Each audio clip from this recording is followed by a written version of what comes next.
Chapter 23. Julia was still hoping that the beasts could be removed, not just because of the discomfort, but she found them psychologically disturbing.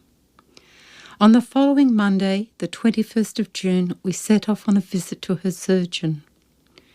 Julia was in high spirits, happy to see the man in whom she had so much trust. She dressed for the occasion, and Katrina and I wheeled her out into his surgery, where he greeted her with his usual respect and evident concern. By this time, new melanomas had appeared on the breast, on the thigh, and the unyielding tumour under her arm had reappeared. He explained to her that her cancer was growing exponentially, and took the time to draw an analogy between her cancer and an old Chinese tale. The story was of a Chinese peasant who played his musical instrument for the emperor and was to be rewarded with anything he desired. The peasant asked that he be given a grain of rice, and that each day thereafter that quantity should be doubled. Very soon the peasant owned all the rice in China. It was the first time since before the trial that she had been given an expectation of how long she had left to live. The surgeon promised to remove the beasts and explained that cancer consumes all the energy that would otherwise be used to support the body. Their removal would slow down that drain on her energy. She wanted to keep the beasts after removal, determined to burn them in some fanciful ceremony. But he asked if they could be sent back to the trial who could use them for research. Just one last thing for science, I encouraged her. She was disappointed, but she agreed and asked if he would remove all her other tumours, including his old enemy lurking in her armpit. He couldn't promise to take on that foe, knowing how much surgery he had already performed on that area, but booked her into the hospital for surgery the following day. Chapter 24. I have never seen her so nervous before an operation before, scared that she would die on the table, her business with the world incomplete. She was actually shaking with fear and feverish as Katrina and I showered her in preparation for the operation, consoling her with the thought that her nerves could also be attributed to the heat of her body. She insisted that the theatre staff let me know the instant that she was in the recovery room, and they wheeled her off, leaving Katrina and I deeply disturbed by her distress. The surgery seemed to take forever, part of that time frame that exists whenever there is an apprehensive wait. But she had recovered sufficiently from her surgery by the time they let me know for her to have regained her composure. No jolly photos of the cap and the gown this time round, just the hard hit from the surgery, her face pale under the blue cap. She seemed to be a mass of staples from head to toe, ugly wounds on the back, but the beasts were gone.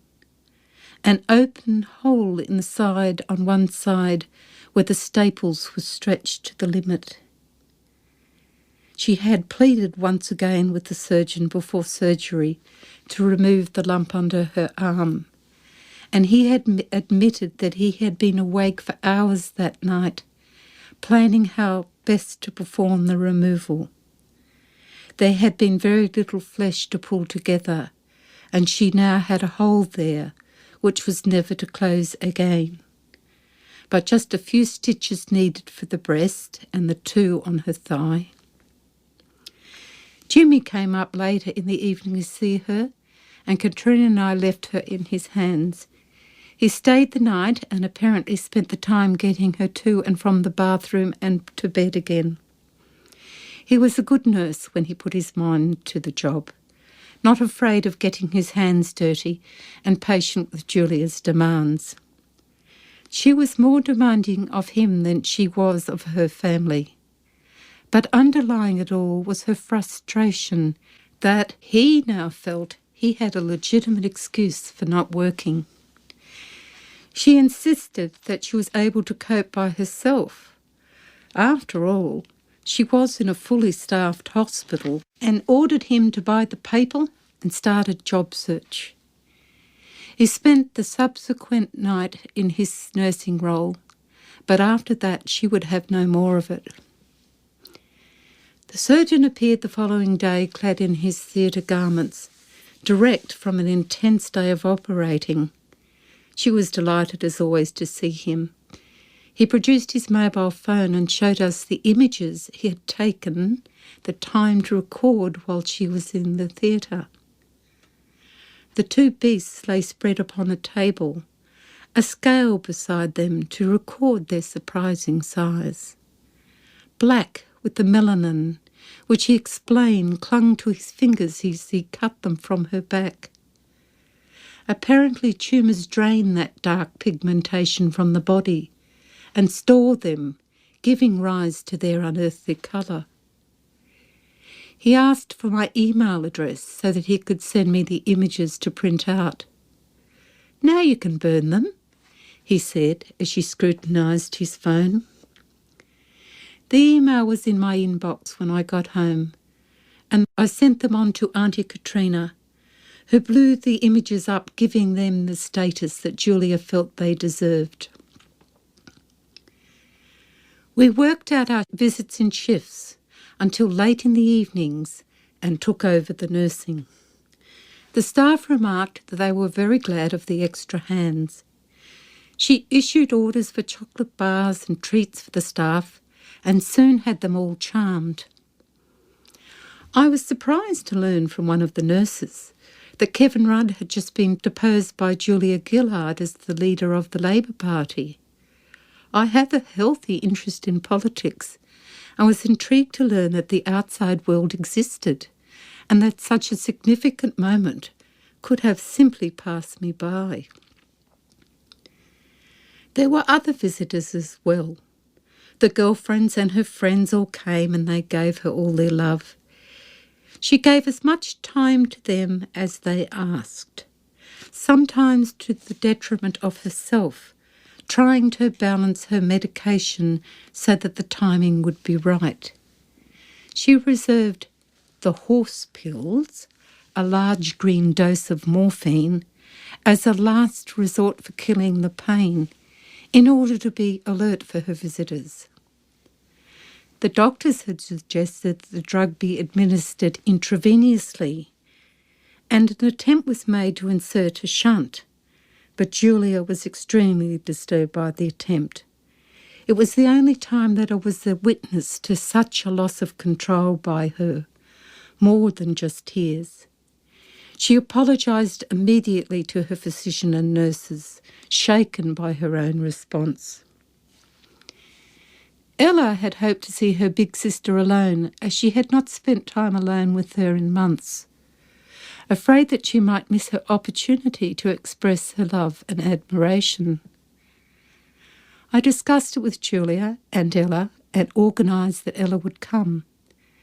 We didn't burden Julia with the details, but Ella would come from a university exam, take the 2 hours travelling time, and arrive at the appointed hour. I had been there since early morning when a visitor arrived, who was a friend from work, someone very lately part of Julia's life. Julia spent hours with her and then retired to sleep. Ella and I sat patiently and silently beside her bed for a couple of hours, not moving a muscle, until she was finally awoken when the next visitor burst into the room. We left, Ella's business incomplete. Julia rang a couple of hours later to say she was sorry, and I explained that she must remember that for some of us she will always matter in our lives, and as for others, they will have moved on. The mobile phone was always the first consideration when setting that restrictive side table beside her hospital bed, but always with that consideration for Natalie's space. We found Natalie on the floor on one occasion, and the neglect of that grubby little stuffed toy appalled Julia.